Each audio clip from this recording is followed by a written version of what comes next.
Honor y gloria a ti, Señor Jesús. Tanto amó Dios al mundo que le entregó a su Hijo único para que todo el que crea en Él tenga vida eterna. El Señor esté con ustedes.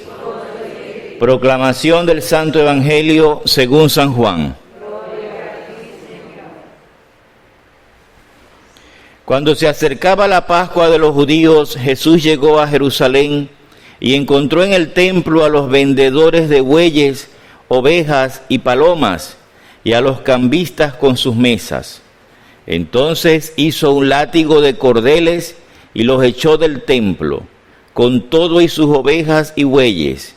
A los cambistas les volcó las mesas y les tiró al suelo las monedas, y a los que vendían palomas les dijo: quiten todo de aquí y no conviertan en un mercado la casa de mi Padre. En ese momento sus discípulos se acordaron de lo que estaba escrito: el celo de tu casa me devora. Después intervinieron los judíos para preguntarle: ¿qué señal nos das de que tienes autoridad para actuar así? Jesús le respondió: destruyan este templo y en 3 días lo reconstruiré. Replicaron los judíos: 46 años se ha llevado la construcción del templo, ¿y tú lo vas a levantar en 3 días? Pero Jesús hablaba del templo de su cuerpo. Por eso, cuando resucitó Jesús de entre los muertos, se acordaron sus discípulos de que había dicho aquello y creyeron en la Escritura y en las palabras que Jesús había dicho. Mientras estuvo en Jerusalén para las fiestas de Pascua, muchos creyeron en él al ver los prodigios que hacía. Pero Jesús no se fiaba de ellos, porque los conocía a todos y no necesitaba que nadie le descubriera lo que es el hombre, porque él sabía lo que hay en el hombre. Palabra del Señor. Gloria a ti, Señor Jesús.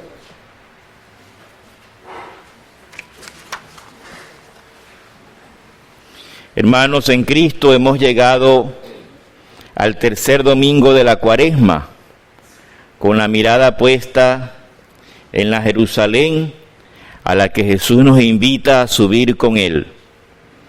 Nos dice: miren, estamos subiendo a Jerusalén. ¿Qué significa subir a Jerusalén? Significa ir a encontrarnos con el Cristo sufriente en su pasión y con el Cristo resucitado y glorificado para nuestra redención. Ese camino espiritual lo estamos haciendo ayudado de la palabra de vida y salvación. Hemos pasado del desierto a la montaña, de las tentaciones a la transfiguración, y hoy nos ubicamos en el templo. De igual forma hemos revisado la alianza con Noé, con Abraham, y hoy vemos la alianza sellada con el pueblo de Israel en la promulgación de la ley, los 10 mandamientos y otros tantos preceptos que llevan a la fe en el respeto y la sumisión a Yahvé.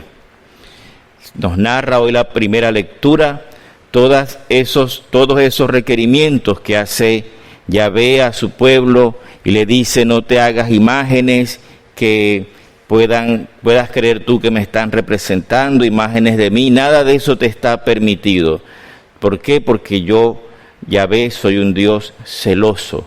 Jesús nos los va a decir luego en el Evangelio. Si hubiésemos seguido las lecturas del ciclo A, que puede leerse en todas las cuaresmas, porque el ciclo A es un ciclo para la cuaresma, prototipo, hubiésemos escuchado hoy el hermoso pasaje de la Samaritana. En ese diálogo que tiene Jesús con la mujer de Samaria, aparece el problema de dónde rendir culto al Señor. Si en el monte Garizim, donde lo hacían los samaritanos, o en el templo de Jerusalén, donde lo hacen los judíos.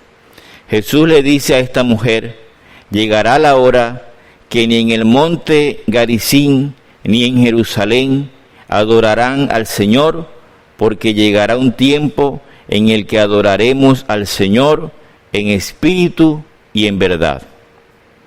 Sin lugar a dudas que Dios necesita de tiempos y espacios. No podemos nosotros pretender hoy apoyar una teología que busca desacralizar los espacios sagrados. Dios requiere de esos espacios para encontrarse con sus hijos. Dios quiere una casa. El mismo Jesús lo dice claramente: esta es la casa de mi Padre. Vemos a un Jesús molesto e indignado porque esa casa, que debería ser un lugar de culto en verdad y en espíritu, se ha transformado en un mercado. Atención con esto. Jesús está cuestionando aquí el uso de la religión para dar estatus a un poder cualquiera.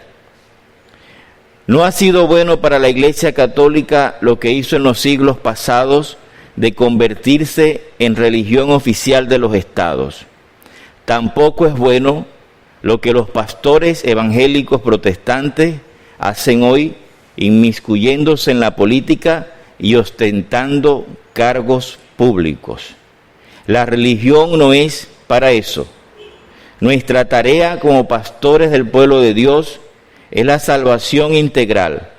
Nuestra misión, como dice Pablo en la segunda lectura, es anunciar a Cristo muerto y resucitado. Convertir la fe en ideología es contaminar la casa del Señor como lo hacían esos mercaderes. Convertir la teología sagrada en algo que sustenta ideas de progresismo o de bienestar, ofreciéndole a la gente que si tiene fe van a tener muchos carros, muchas casas, mucho dinero. Eso es contaminar la casa del Padre, es contaminar el templo.